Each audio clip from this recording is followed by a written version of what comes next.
नमस्कार दोस्तों, welcome to trade and invest. मैं हूं राजेश कुमार और आज ये बात करने वाला हूं आप सबके साथ डोडला डेयरी के बारे में, जो एक स्मॉल कैप कंपनी है और जिसमें कंटिन्यूसली एफआईआईज और डीआईआईज बाइंग करते जा रहे हैं।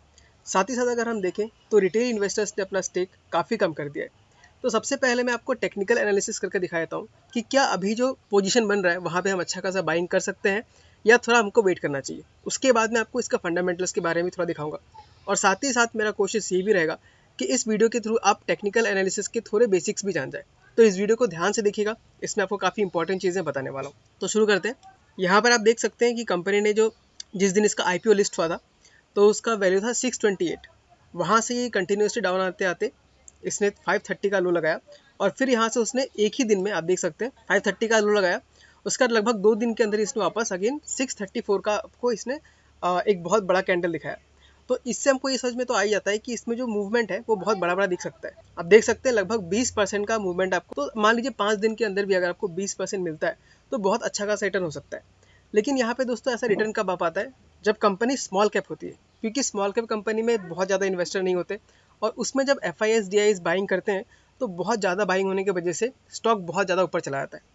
और इसी वजह से क्या होता है, जब एफ आई एस को बाय करना होता है तो वो एक बार में बहुत सारा बाय नहीं कर सकते, क्योंकि अगर वो एक बार में बाय करते जाएंगे तो स्टॉक का प्राइस बहुत बहुत तेज़ी से 2-3 गुना भी हो सकता है, जिससे उनको लॉस हो सकता है। यानी अगर उनको प्राइस अगर 500 में खरीदना है तो अगर बहुत ज़्यादा अमाउंट खरीदेंगे तो वो बढ़ के 700-800 भी हो सकता है। इसलिए उन्हें over the period of time धीरे धीरे करके बाय करना पड़ता है।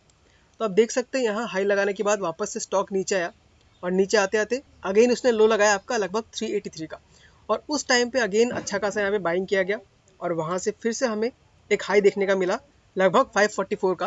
और अगर उसमें फिर से अगर हम रिटर्न देखें तो एक महीने के अंदर 38% का रिटर्न आ गया। यानी देख सकते हैं कि आप टाइम टू टाइम बाय करके होल्ड भी करेंगे तो आपको अच्छा खासा रिटर्न मिलता रहता है। अब यहाँ पे अगर देखते हैं कि करंट में क्या चल रहा है यहाँ पे, तो ये जो कैंडल आपको दिख रहा है यहाँ पे, ये जो कैंडल दिख रहा है आप देख सकते हैं इसमें वॉल्यूम बहुत ज़्यादा हाई है। तो अगेन यहाँ पे हम ऐसा मान के चल सकते हैं कि किसी बड़े इन्वेस्टर ने यहाँ पे पोजीशन लिया है। लेकिन उसके बाद अगेन यहाँ से धीरे धीरे डाउनफॉल स्टार्ट हो गया। तो रीज़न अगेन वही है कि अगर ये लोग एक बार में खरीदते रहेंगे तो स्टॉक बहुत ऊपर चला जाएगा, जिनसे उनका उनका एवरेज प्राइस बहुत ज़्यादा ऊपर चला जाएगा। तो वही हुआ यहाँ पे, अगेन स्टॉक प्राइस काफ़ी नीचे आया।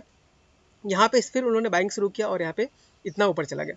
अब यहाँ पे अगर मैं थोड़ा जूम करके देखूँ तो पिछले 3-4 दिनों में अगेन आप देख सकते हैं काफ़ी अच्छा खासा हमें बाइंग यहाँ पे नजर आ रहा है।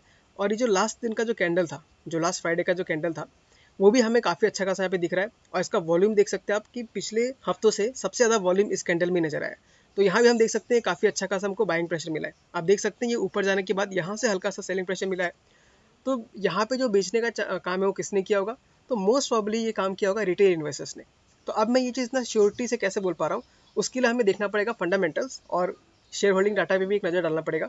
लेकिन पहले मैं यहाँ और थोड़ा एनालिसिस करके दिखाता हूँ। तो अब हम आप देख सकते हैं यहाँ से कि इसने मार्च 27 से आज तक यानी कि 70 डेज़ के अंदर लगभग 2 महीने के अंदर इसने ऑलरेडी 31% का रिटर्न दे दिया है।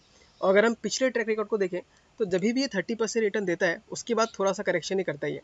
तो फिलहाल अगर आप बाय करना चाहते हैं तो मेरा ओपिनियन तो ये रहेगा कि फिलहाल बाय ना किया जाए, कुछ दिन और देख लीजिए।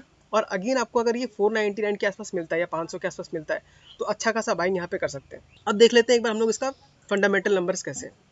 तो ये मैंने टिकट टेप में ओपन कर लिया है। पहले इसका ओवरव्यू अगर हम देखें यहाँ पे तो आप लोग देख सकते हैं ये कंज्यूमर कंपनी है। यानी असल में डोडला डेयरी करती क्या है, वो डेयरी कंपनी है, नाम से हमको दिख रहा है। दूध, दही, आइसक्रीम, पनीर और कुछ स्वीट्स में भी ये काम करती है।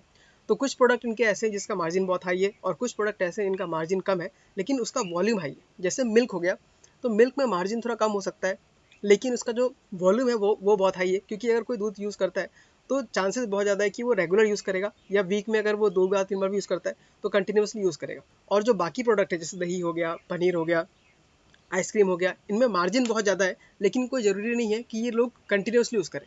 तो ये इनका मिक्स रहता है। तो आपका 30-70 मिला के मतलब 70% इनका जो प्योर मिल्क बेचते हैं और 30% जो होता है इनका हाई मार्जिन प्रोडक्ट बेचते हैं, जो कि बहुत अच्छा खासा रेशियो है। बहुत बाकी जो डेयरी कंपनी है वो भी इतना ही मिलाते हैं।